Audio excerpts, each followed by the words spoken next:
1박 2일 동안 수련회를 했고, 수련회 하면서 또한 예수 그리스도 안에서 회심한 사울에 대해서 말씀을 전했습니다. 그리고 또한 어제는 또 야외에 나가서 우리 대학 청년부와 함께 활동을 하고, 그리고 재미난 시간을 보내기도 했습니다. 그래서 오늘도 이제 수련회 한 일원으로서 함께 하면서 같이 마무리를 하려고 합니다. 그래서 말씀을 전할 때 우리 아이들을 집중해서 전하기도 하지만 또 교회 성도님들도 이해해 주실 거라 믿고, 무엇보다 또 말씀을 통해서 모두 동일하게 하나님의 은혜를 받으시기를 소망합니다.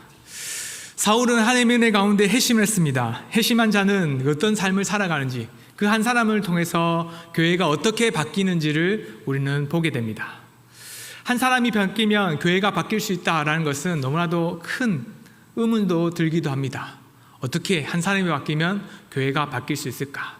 그러나 그 한 사람이 한 명으로 끝나면 바뀔 수 없겠지만, 한 명의 역량이 두 명이 되고, 두 명의 역량이 세 명이 되고, 그러면서 함께 공동체로 만들어지면서 교회는 점점 더 좋은 영향력으로 교회를 바뀌고 세상도 바뀌게 될 것을 믿게 됩니다. 그래서 우리가 첫 번째 알아볼 것은 변화된 일꾼 사울이라는 것을 봐야 됩니다. 사울은 예수 그리스도의 말씀을 듣자마자 그 모든 삶을 바뀌고 변화됐습니다. 같이 함께 20절 말씀을 함께 같이 보겠습니다. 시작. 즉시로 각 회당에서 아멘. 사울은 완전히 변화됐습니다. 자신의 삶 가운데 이전에 있었던 삶과 이후의 삶이 완전히 변화됐죠. 그는 구약의 말씀을 너무나도 잘 알았습니다. 예수님께서 왔을 때 그분이 메시아인지는 잘 몰랐지만, 메시아가 어떤 일을 하고 어떻게 우리에게 오셨고, 그리고 메시아를 통해서 구원받은 하나님의 백성들이 얼마나 큰 은혜와 복인 것을 알고 있었죠. 그럼에도 불구하고 사울이라는 사람은 예수님을 믿는 사람들을 매우 싫어했고 죽이기까지 했고, 그뿐만 아니라 자기의 인생에서 가장 큰 목적이 말 그대로 교회를 진멸하는 것이 사울의 목적이었습니다. 그럼에도 불구하고 사울은 스데반의 죽음 이후에 예수님을 만난 뒤에 그 모습이 완전히 변했죠. 사울의 모습은 이전 예수님 만나기 전과 후가 완전히 변한 모습을 보게 됩니다. 그의 삶의 목적과 목표뿐만 아니라 그가 지향한 모든 것이 다 변하게 됐다는 것을 잘 압니다. 사울은 다메섹에 있는 주님의 제자들과 함께 했습니다. 이 제자들은 누구였냐면 자신이 죽이려고 한 사람이었습니다. 이전에는 그 사람을 찾아서 죽이려고 한 사람을 예수님이 그 은혜 가운데 한 사람을 바꿨고, 그로 말미암아서 원수가 이제는 한 형제, 한 자매가 되도록 만들어 주셨죠. 예수 그리스도를 믿는 사람, 변화된 사람들의 삶은 그렇습니다.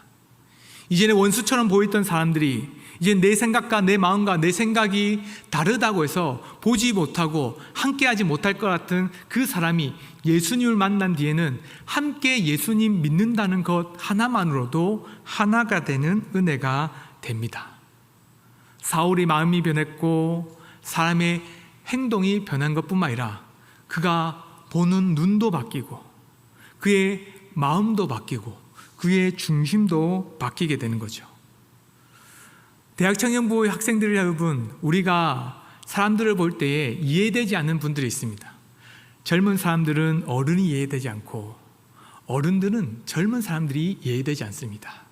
저 역시도 제가 MZ세대의 마지막이라고 얘기하거든요. 그러면 우리 대학 청년부 친구들이 보면서 이렇게 얘기합니다. MZ세대가 81년생까지가 MZ세대거든요. MZ세대가 뭐가 그렇게 중요합니까? 라고 얘기하죠. 예, 나이가 들었습니다. MZ세대라고 딱 자랑하는 이유는 뭐냐면 나이가 들어서 MZ세대라는 것을 자랑하고 싶은 거예요. 근데 아이들은 MZ세대는 중요하지 않습니다. 그게 중요한 것보다 자기의 인생을 살아간 것이 더 중요한 거죠. 어른들은 아이들을 볼 때 뭔가 이해되지 않습니다. 또 아이들은 어른들을 볼 때 삶의 모습들이 왜 그렇는지 이해되지 않죠. 그거는 시대가 다른 것뿐만 아니라 살아왔던 경험이 다르기 때문이죠. 아이들은 어른들이 힘들고 어렵게 생활하고 성장했던 그 아픔의 시기를 겪지 못했고, 오히려 어른들은 이 아이들이 너무나 평안하기 때문에 그 아픔을 또 겪으라는 마음에 또한 한 마음도 하기도 되죠. 그러나 우리는 바르게 해야 됩니다. 이해를 못하는 것이 아니라 그 사람들을 바라볼 때 하나라는 마음을 잊어버리서는 안 되는 거죠. 변화된 사울의 모습은 다른 것이 아니라 원수 역시도 하나님의 제자, 한 사람, 한 공동체로 모이는 것처럼 저 사람이 내가 이전에 갖고 있었던 내 생각과 다르다 할지라도 교회 안에서는 하나라는 마음, 한 공동체로 모였다는 그 마음은 변하면 안 되죠. 그 사람이 했던 삶의 패턴은 다를 수도 있죠. 말하는 말투는 다를 수 있습니다. 제가 경상도고 전라도를 만나면 언어와 방언도 다 다를 수 있습니다. 그러나 다르다 할지라도 우리 마음 깊숙한 하나 가운데 하나를 가져야 하는 것은 우리는 하나, 우리는 모두 다 예수 그리스도 안에서 한 몸이라는 것은 잊지 말아야 됩니다. 사울은 예수 그리스도 안에서 복음을 듣고는 즉시 각 해당에서 예수 그리스도의 복음을 전했습니다. 그가 전한 것은 다른 것이 아니라 하나님, 예수님께서 하나님의 아들이심을 전파하기 위해서죠. 그는 급속도로 복음 전파 일들을 힘썼습니다. 마치 이것을 기다린 양 3, 4일 동안 배를 굶고 예수 그리스도 안에서 기도하고 준비했던 그 사람이 밥도 먹지 않은 채 빨리 나가서는 복음의 말씀을 전하기 시작했죠. 그의 삶의 목표와 삶이 완전히 변했다는 것을 보게 됩니다. 그는 해당에서 예수 그리스도의 복음을 전파하고 그런 말미암아서 많은 유대인들을 향해서 말씀을 전할 때 사람들은 그 말씀을 듣고 다 놀랐습니다. 왜 놀랐을까요? 사울이 바뀌었기 때문이죠. 사람들은 소문을 들었습니다. 들을 때 저 사울이라는 사람은 다메섹에 갈 때 예수 그리스도를 믿는 사람들이 어떻게든 잡아서 죽이기 위해서 가고 있는 그 사람이라는 것을 보고 깨닫고 있었죠. 그런데 그 사울이라는 사람이 오자마자 오히려 죽이려 했던 그 예수님을 하나님의 아들이라는 것을 전할 때 그는 너무나도 놀랐습니다. 저는 여러분들이 이런 삶의 변화가 있기를 바랍니다. 친구들이, 때로는 가족들이 여러분들을 향해서 성경 좀 그만 봐라, 교회 가서 그만 좀 시간 좀 보내라, 제발 좀 너희 살 때 인생 가운데 하나님께서 돌보는 거 알겠는데 좀 네 인생 좀 만들어 가도록 지금 좀 공부 좀 해라. 공부는 꼭 해야 됩니다. 하면 안 되는 게 해야 됩니다. 그런데 더 중요한 것은 그 삶 가운데 예수 그리스도를 믿기 전의 삶이 변화되기를 바랍니다. 여러분들 믿음 삶 가운데 말로만 예수님 믿는다, 말로만 그냥 내가 바르게 살겠다, 내가 예수님 앞에서 성실하게 살겠다라는 말은 할 수 있지만 행동으로 옮기는 것은 너무나도 힘들고 어렵죠. 그러나 사울은 우리에게 분명히 보여줍니다. 예수 그리스도 안에서 살아간 사람들의 삶의 변화는 지체되거나 멈추거나 꺼려지거나 때로는 머뭇거리지 않는다라고 말하죠. 마음에 먹었던 믿음의 삶, 마음에 결단한 믿음의 삶을 우리의 모습, 행동으로 보여주는 겁니다. 저한테 우리 대학 청년분은 항상 얘기하면, 제가 전화를 하면 우리 이렇게 열심히 하자 이렇게 하면 예 열심히 하겠습니다. 우리 또 교회 오면 열심히, 주일날 보자면 예 열심히 보이는데, 근데 주일날 되면 오는 친구도 있겠지만 안 보인 친구도 있습니다. 그뿐만 아니라 말은 열심히 하겠습니다 이렇게 했는데 안 하는 친구도 있습니다. 그때 제가 어떤 마음으로 올까요? 그래, 친구 잘할 거야, 지금은 그래도 나중 되면 그 말했던 것을 행동으로 옮길 거야 라는 저는 마음을 먹고 생각하면서 그 친구를 봅니다. 왜냐하면 그렇게 보지 않으면 거짓말한 친구가 되니까요. 그러나 그 친구는 반드시 지킬 겁니다. 지금 당장은 아니지만 이후에 진짜 마음 가운데 예수 그리스도를 마음을 알고 예수 그리스도 안에서 자기의 삶을 다 내어놓겠다고 결단한다면 그의 삶은 이전과 이후의 삶은 완전히 변화될 거죠. 그러나 분명히 알아야 됩니다. 그때 되면 절대 머뭇거리지 마십시오. 진짜 예수 그리스도를 위해서 살겠다고 결단, 그때마저도 머뭇거리고 지치하고 멈추면 더 이상 앞으로 나가기가 너무나도 힘이 듭니다. 그러니 마음을 결단할 때 예수 그리스도 안에서 변화된 삶을 살겠다고 마음먹었을 때, 그때 진짜 그 누구의 말도, 어떤 가족의 말일지라도, 때는 어머니와 아버지의 말일지라도 진짜 하나님을 위해서 내 인생을 바치겠다는 그 마음의 결단이 들 때는 앞으로 나가십시오. 그러면 여러분들과 함께하는 형제 자매, 교회의 공동체가 있을 뿐만 아니라 하나님께서 그 삶을 인도해 주실 것입니다. 우리는 사울을 통해서 두 번째를 알아야 됩니다.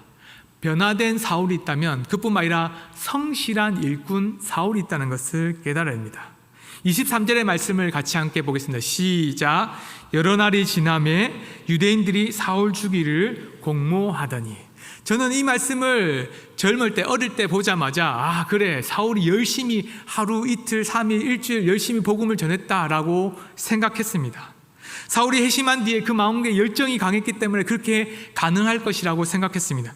여러 날이라고 하니까 그래, 그 정도 열심히 할 수 있겠지, 나도 그렇게 할 수 있어 라고 해서 예수님 바르게 딱 믿고 나서는 하루 이틀 새벽 기도를 갔죠. 그러나 3일 4일째 될 때 새벽 기도를 가고 싶은 마음이 있었지만 가지 못하고 눈을 감고 있는 제 모습을 봤습니다. 그런데 사울이 열심을 갖고 성실히 여러 날 동안 복음을 전한 것은 하루 이틀이 아니라 3년이나 되는 시간을 복음을 전했습니다. 사울은 회심한 이후에 예수 그리스도의 복음과 함께 고난을 통해서 하나님의 은혜가 넘친다는 것을 알고 있었죠. 그 가운데 복음을 3년 동안 끊임없이 전할 때에 그냥 행복한 일만 많이 있었으면 좋겠는데, 다메섹 유대의 공동체 가운데에 사울을 죽이려고 계획한 사람들이 있었습니다. 예루살렘을 말미암아서 그 사람들이 어떻게든 사울을 죽이려고 마음먹었죠. 유대인들은 이 사울이란 사람이 얼마나 죽이고 싶었겠습니까? 그냥 단 하루만 예수 그리스도의 복음을 전해도 싫을 텐데, 하루가 아니라 일주일, 한 달, 저러다가 말겠지 했는데 1년, 그러다 말겠지 했는데 2년, 그러다 말겠지 했는데 3년 가까이 많은 시간들 동안 사울은 예수님이 하나님의 아들이라는 사실을 해당의 곳곳에 가면서 복음을 전했습니다. 그로 말미암아서 많은 사람들이 예수 그리스도의 복음을 듣게 됐죠. 이렇게 말미암아서 주님의 은혜가 넘치면 좋겠지만 고난도 함께 왔습니다. 예수 그리스도를 전하는 사울을 어떻게든 죽이기 위해서 유대 사람들이 모이기 시작했고 계획했고, 그 계획을 실천하는 날이 다가왔습니다. 그때 그 아픔의 역사가 고린도후서 11장 32절 33절의 말씀을 보면 얼마나 심한 고통과 고난이었는지 이렇게 말하고 있습니다. 같이 함께 보겠습니다. 시작.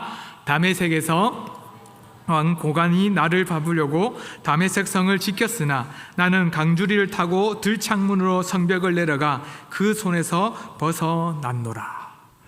그냥 누군가 유대인들이 사울을 잡기 위해서 성을 지킨 것이 아니었죠. 고린도후서 11장의 말씀을 보면 다메섹에서 아레다 왕, 이 사람 아레다 왕은 아라비아 사람입니다. 아라비아 지역에 있는 왕인데 그 사람이 고관을 보내서 그 성을 지키게 했다라고 말합니다. 말 그대로 철저히 그 성을 지켜서 어떻게든 사울을 죽이려고 했던 거죠. 진짜 예수 그리스도를 믿는 사람들이 기쁨만 넘치면 좋겠는데 고난이 오는데 이 아레다 왕처럼 진짜 벗어날 수 없는 고난도 온다는 것을 사울은 분명히 보여줍니다. 근데 이 아레다 왕이 왜 특히 사울을 죽이려고 했을까요? 굳이 유대인이라서 어쩌면 예수 그리스도의 복음을 전해서 복음을 1년 2년 전해서 오히려 이런 마음이 있었습니다. 마가복음 6장 17절의 말씀을 보면 이 왕이 유대인들을 싫어하는 이유가 있었습니다. 그뿐만 아니라 복음을 전하는 사람들을 매우 싫어하는 이유가 있었죠. 마가복음 6장 17절의 말씀을 보면 이렇게 말합니다. 함께 같이 보겠습니다. 시작. 전에 헤롯이 자기가 동생 빌립의 아내 헤로디아에게 장가든 고로 이 여자를 위하여 사람을 보내어 요한을 잡아 옥에 가두더라. 헤롯의 아내가 있었습니다. 아내가 있음에도 불구하고 이 헤롯은 빌립의 아내 헤로디아를 또다시 아내로 얻으려고 했습니다. 그러나 원래 있었던 아내를 어떻게 했을까요? 버려야 됐죠. 근데 그 아내가 누구냐면 여기 아까 말씀을 읽었던 아레다 왕의 딸이죠. 헤롯하고 아레다 왕이 관계가 좋았을까요? 유대인들과 아라비아 사람들의 관계가 좋았을까요? 어떻게든 유대인들을 죽이고 싶었겠죠. 아레다 왕은 유대인들을 매우 싫어했습니다. 헤롯뿐만 아니라 그 지역에 있는 모든 사람들을 싫어했겠죠. 그럼에도 불구하고 사울은 아라비아까지 가서 복음을 전했습니다. 그런데 이 복음을 한 번만 전한 것이 아니라 몇 년 동안 복음을 전하고 유대에 갖고 있는 그 말씀을 전함으로 말미암아서 그 이방신을 믿고 있는 사람들에게 복음을 전했을 때 아레다 왕이 어떤 마음이 들었을까요? 와, 정말 너무하네. 다른 나라까지 와서 복음을 전할 뿐만 아니라 내가 유대인들 싫어하는 거 알면서도 하나님의 복음이라고 말씀하면서 그 복음을 전하는 거, 눈에 가시 같은 사람이었을 겁니다. 사울이 고난받는 이유는 성실했기 때문입니다. 위협과 어려움이 있음에도 불구하고, 위협적인 지역에 갔음에도 불구하고 잠잠하지 않고 성실히 복음을 전했기 때문에 고난이 오는 거죠. 대학 청년부 여러분, 여러분의 인생 속에서 예수 그리스도를 믿다 보면 어려움이 생길 겁니다. 그런데 이렇게 생각하면 오해가 됩니다. 고난이 오고 나서는 그래, 하나님의 말씀대로 열심히 살다 보니까 고난이 왔어, 그럴 수 있어. 그런데 여러분 진짜 열심히 살았습니까? 사울이 받는 고난은 진짜 성실히 예수 그리스도의 복음을 끊임없이 전함으로 말미암아서 그 눈에 가시처럼 생각했던 아레다 왕, 그 아레다 왕이 이 사울을 보면서 복음을 절대 전하지 못하게 막겠다는 그 마음을 만들도록 하는 성실과 열심이었습니다. 여러분들은 어떻습니까? 예수 그리스도를 믿는다라고 말하지만 진짜 예수 그리스도를 싫어하는 사람, 교회를 다니는 것을 싫어하는 사람들이 정말 눈에 가시처럼 보일 만큼 예수 그리스도를 믿도록 마음 가운데 열정을 향해서 달려갔습니까? 그로 말미암아서 받는 고난을 받고 있습니까? 어쩌면 내가 잘못해서, 내가 실수하면서 받는 고난으로 하나님이 주신 고난이라고 착각하고 있는 것은 아닐까요? 사울은 진정으로 열심을 가지고 복음을 전하기 시작했습니다. 갈라디아서 1장 17절에서 18절의 말씀을 보면 이렇게 말하고 있죠. 또 나보다 먼저 사도된 자들을 만나려고 예루살렘에 가지 아니하고 아라비아로 갔다가 다시 다메섹으로 돌아갔노라. 같이 한번 18절의 말씀을 보겠습니다. 시작. 그 후 3년 만에 내가 게바를 방문하려고 예루살렘에 올라가서 그와 함께 15일을 머무는 동안, 그는 자기의 영광을 위해서도 일하지 않았습니다. 자기의 영광, 자기의 힘, 자기의 권력을 위해서 움직이지도 않았습니다. 오히려 예수 그리스도를 위해서만 살겠다, 예수님이 하나님의 아들이심을 전파하겠다는 그 하나만으로 예루살렘에 가기보단 하나님의 일터, 하나님의 복음을 전하는 그 터를 향해서 앞으로 나갔죠. 그것도 3년의 시간 동안 그 누구도 도와주거나 함께하거나, 어쩌면 예수 그리스도를 믿고 복음을 전하는 것 가운데 힘내라고 응원 한번 해주는 사람이 없음에도 불구하고 3년에 넘는 시간 동안 결코 원수만 있는 삶 가운데서도 복음을 전하는 것에 마음을 쏟고 살았죠. 성실한 일꾼 사울입니다. 저는 여러분들이 그런 삶을 살기 바랍니다. 혹시 인생 속에서 많이 바쁠 겁니다. 대학생들은 특히 바쁘다고 합니다. 알바한다고 바쁘고, 그뿐만 아니라 여러 가지 학교 일들 바쁘고, 학업만 하면 괜찮은데 직장을 준비하려면 3학년 때, 저희 때는 4학년 말만 딱 준비했으면 직장 갈 수 있었거든요. 근데 요즘 애들은 1학년부터 시작해서 그 직장을 준비해서 많은 스펙과 많은 것을 준비해야지만, 또한 자기의 전공뿐만 아니라 복수 전공을 해야지만 자기 인생을 만들어 갈 수 있다라고 말합니다. 너무나도 많은 시간이 없는 삶을 살아가죠. 그럼에도 불구하고 저는 여러분들에게 부탁하고 싶은 말이 있습니다. 학교 생활 4년 동안 하나님을 섬기는 일에, 또한 하나님이 주신 은혜 가운데 말씀을 읽는 일에, 기도하는 일에 쉬지 마십시오. 그렇다면 여러분들의 인생 속에 잘 풀리냐, 그 말을 하려고 하는 것이 아닙니다.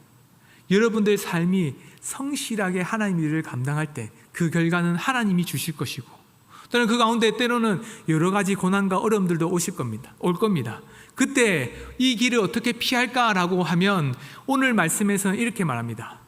사울을 잡기 위한 공모가 있었는데 어딘가 소문이 퍼져서는 그 소문을 듣게 되었고, 그로 말미암아서 그의 제자들로 말미암아서 그 피할 길로 나아갔더라.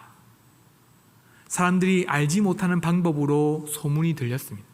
소문이 어떻게 전파됐는지에 대해서는 자세히 나오지 않지만 이것이 하나님의 은혜라고 저는 확신합니다. 들리지 않는 소문 가운데, 들리지 않는 말들 가운데 듣게 되고, 또한 열리지 않는 길 가운데 길이 열리게 되는 것이 바로 하나님의 일을 성실하게 감당한 사람들의 길이라는 거죠. 성경을 많이 읽어서 길이 펴질 거라 생각하지 마십시오. 내가 기도를 많이 해서 길이 펴질 거라 생각하지 마십시오. 여러분들이 아무리 열심히 하고 열심히 해도 때로는 길이 닫힐 수도 있습니다. 그럼에도 불구하고 길을 열어주시는 분은 하나님이신 거죠. 사람의 계획과 사람의 성실, 사람의 모든 것을 다 보시는 계시는 하나님께서 여러분들이 정말 하나님을 위해서 살아간다면 하나님께서 그 문을 여시는 것을 여러분들은 체험하고 경험하게 될 것입니다.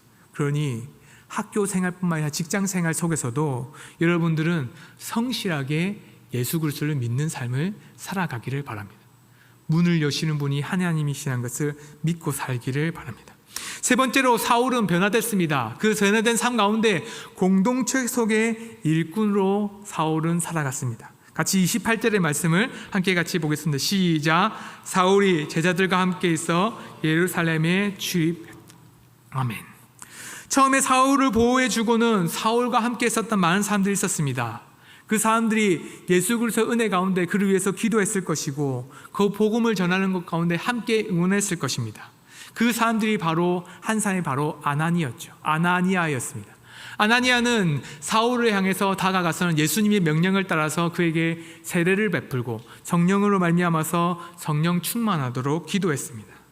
그뿐만 아니라 사울은 홀로 있지 않았습니다. 복음을 전할 때 제자가 있음을 말미암아서 제자와 함께 지냈고 그 어려움을 겪고 예루살렘에 돌아갔을 때 홀로 있었던 사울을 향해서 바나바가 다가와서는 바나바와 제자들과 함께 연결해 준 것을 보게 됩니다. 열심을 갖고 있는 일꾼 또한 교회의 일꾼은 홀로 설 수 없다는 것을 분명히 보여주죠. 자기 혼자 열심을 가지고 말씀을 가지고 재능을 가지고 살아갈 수 있지만 결코 교회 안에서는 홀로 설 수 없다는 것을 우리는 바르게 알아야 됩니다. 그래서 여러분들에게 부탁드리고 싶은 것은 여러분들 옆에 있는 친구, 형제, 선배, 후배들과 함께 바라보기를 바랍니다. 힘들고 어려울 때 기도해달라고 부탁하고 그뿐만 아니라 어려움이 있을 때 같이 함께 울어달라고 다가가고 기쁨이 있으면 기쁨을 전할 때 함께 즐거워해 줄 수 있는 사람이 바로 대학 청년부뿐만 아니라 여기 모든 은강교회에 함께 있는 공동체입니다. 우리는 홀로 설 수 없다는 것을 분명히 알아야 됩니다. 하나님의 은혜 가운데 홀로 설 수 있는 사람은 아무도 없습니다. 그것을 알기 때문에 바나바는 사울을 제자들에게 소개시켜 주었죠. 어쩌면 사울은 혼자서도 나가서 복음을 전하는 것에 힘쓸 수도 있었죠. 예루살렘의 제자들과 아무런 관계없이 만나지 못한다 할지라도 사울이라는 사람은 예수 그리스도의 사명을 따라서 그 복음을 전하기 위해서 또 다른 이방 나라를 향해서 나아갔을 것입니다. 그 가서는 또 복음을 위해서 열심을 가지고 살아갔겠죠. 그러나 바나바는 알았습니다. 바나바는 홀로 선다 할지라도 그 모든 것이 하나님의 은혜 가운데 있다 할지라도 그것이 교회를 세우는 것이 아니라 때로는 그냥 사명만 감당하는 한 사람이라는 것을 보기 때문이죠. 바나바는 알았습니다. 교회가 홀로 설 수 없고 오히려 하나님 앞에서 하나된 공동체로 설 수 있다는 것을 분명히 보여주죠. 그렇기 때문에 바나바는 그 마음 가운데 위로하는 사람으로 사울을 소개하고 제자들에게 예수 그리스도 안에서 사울이 어떻게 복음을 받았고 복음을 말미암아서 변화되었고 그로 말미암아서 그 배교자였던 사람이 오히려 하나님의 은혜 가운데 머물러 있었다는 것을 분명히 깨닫게 하며 말씀을 전했습니다. 저는 대학 청년부에게 또 부탁드릴 것이 하나 있습니다. 우리 교회는 그렇지 않는데 많은 오래된 교회들이 또한 청년들 가운데 많이 잘 되는 교회든 안 되는 교회든 많은 교회들이 어려움을 겪는 것이 하나 있다고 말합니다. 새신자가 왔을 때 어려움을 겪는다죠. 가장 어려움을 겪는 것은 교회가 어려움을 겪지 않습니다. 청년들도 어려움을 겪지 않습니다. 새신자만 어려움을 겪는다는 거죠. 함께 왔는데 예수 그리스도 믿는다고 공동체로 교회에 왔는데 이미 무리가 지어지고 이미 아는 사람들끼리만 얘기한답니다. 밥 먹을 때도 같이 밥 먹자 한마디 하면 괜찮은데 자기들끼리 먼저 밥을 딱 타옵니다. 언제 밥 먹는 시간도 모르는데 혼자 와서 밥을 먹는 새신자가 있다고 합니다. 우리 교회는 그렇지 않는데 그런 교회도 있다라고 말합니다. 교회의 아픔이죠. 함께 왔는데 하나 되지 못한 아픔입니다. 저는 여러분들이 바나바와 같은 사람이 되기를 바랄 뿐만 아니라 그뿐만 아니라 하나님의 교회 가운데 약한 자들을 돌아보는 하나님의 백성들이 되기를 소망합니다. 사울은 다메섹에서 많은 고난과 어려움 속에서 쫓겨서 예루살렘에 왔습니다. 자기 인생이 하나님의 은혜로 말미암아서 가득 찼지만 돌을 맞아 죽을 만큼 큰 위협 속에서 예루살렘에 왔습니다. 홀로 서서 복음을 전할 수도 있었고 홀로 그 일을 마음의 무거운 짐처럼 가지고 있을 수도 있었습니다. 그러나 바나바를 통해서 위로를 받고 바나바를 통해서 교회가 하나됨을 말미암아서 사울은 자기 혼자 세우는 교회가 아니라 하나님의 은혜 가운데 하나로 세워지는 교회라고 분명히 모습을 보여줍니다. 오늘 말씀을 보면 사울이 제자들과 함께 있어 예루살렘에 출입했다라고 말합니다. 여기서 출입했다는 말은 다른 것이 아니라 사도행전 1장 21절에 보면 베드로가 또 다른 제자 12명의 제자 가운데 유다의 공백을 메우기 위해서 제자의 모습들 가운데 있어야 될 모습 가운데 예수님과 함께 했었던 사람들을 설명할 때 예수님께서 우리 가운데 십자가를 지고 하늘에 올라가시기 전 그 출입하여 라고 말합니다. 그렇게 말하는 이유는 뭘까요? 누가는 굳이 이 사울을 향해서 함께 출입하면서 성전을 향해 나갔다라고 말합니다. 말 그대로 제자와 사울이 한 마음을 가지고 예수님과 함께 동행하며 복음을 전하는 일에 하나가 되었다는 것을 말하고 싶은 거죠. 제자는 예수님이 가신 그 길대로 함께 걸어간 출입했던 사람입니다. 사울 역시도 제자가 가고 있는 그 길대로 동일한 마음과 동일한 생각으로 출입해서 성전을 향해서 들어갔습니다.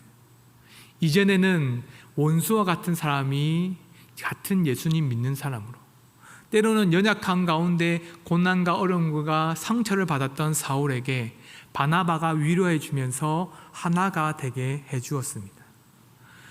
대학 청년부는 하나 되는 공동체가 되기를 소망합니다. 어색한 공동체, 때로는 얼굴을 모를 수도 있지만 그러나 얼굴 볼 때 웃어주기를 바랍니다. 여러분들이 해야 될 일은 처음 볼 때 방긋 웃어주는 겁니다. 그것이 첫 번째 됩니다. 얼굴 이름을 모를 수도 있습니다. 왔을 때 그 사람이 어떤 사람인지 모를 수도 있습니다. 그 사람이 어떤 일을 했는지 내 성격과 맞는지 어쩌면 나와 다른 인생을 사는지 그걸 모를 수 있습니다. 그러나 첫 번째 해야 되는 게 뭐냐면 웃는 겁니다. 안녕하세요 한마디에 그 사람의 마음이 녹는 거죠. 여기는 날 반겨주는구나, 여기는 내가 있을 수 있는 곳이구나 라고 마음먹게 되는 겁니다. 그렇기 때문에 그 마음 가운데 예수 그리스도의 복음을 받았던 그 사람이 이제는 하나가 될 수 있는 거죠. 반겨주지 않으면 나는 그래 예수님 믿는 사람이지만 이 교회에 있을 수는 없을 것 같아, 공동체 안에 속해 있지는 못할 것 같아 라는 마음을 먹을 수도 있는 거죠. 같은 예수님 믿지만 다른 삶, 다른 곳에서 살아가는 모습들도 있을 수가 있습니다. 갈라디아서 1장 18절에서 19절의 말씀을 보면 이렇게 말합니다. 그 후 3년 만에 내가 게바를 방문하려고 예루살렘에 올라가서 그와 함께 15일을 머무는 동안 주의 형제 야고보의 다른 사람들을 보지 못하였노라. 사울이 진짜 제자들과 함께 만나서 히히닥거리면서 놀러 간 것이 아니었습니다. 대학 청년부가 모였을 때 정말 우리가 말씀으로 하나 되기 위해서 한 마음을 품는 것처럼 사울도 제자들과 함께 예수 그리스도의 은혜를 전하는 것에 마음을 쏟았죠.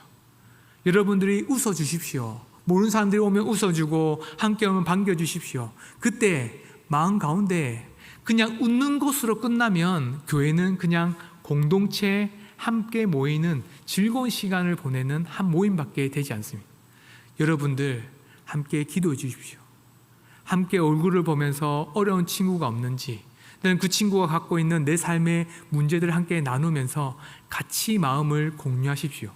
그래서 많은 친구들이 모이지 않더라도 그 교회 가운데 꼭 필요한 친구가 있고 꼭 함께 신앙과 마음을 나눌 수 있는 친구가 있기를 소망합니다.